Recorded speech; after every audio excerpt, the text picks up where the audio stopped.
देखो, अगर तुम्हारे किसी दोस्त का राज हम पर असरअंदाज नहीं होता तो ठीक है, मुझे कबूल है, कोई मसला नहीं है।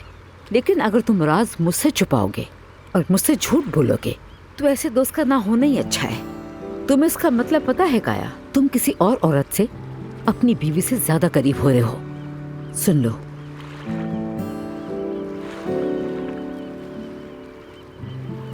ठीक है, मैंने ऐसा नहीं सोचा था।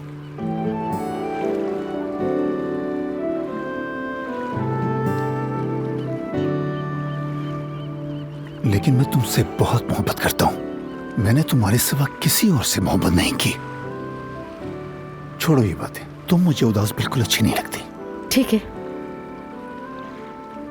तो अब तुम मुझे सब बताओ, वो यहाँ क्यों है? उसने बैरून मुल्क का क्यों कहा?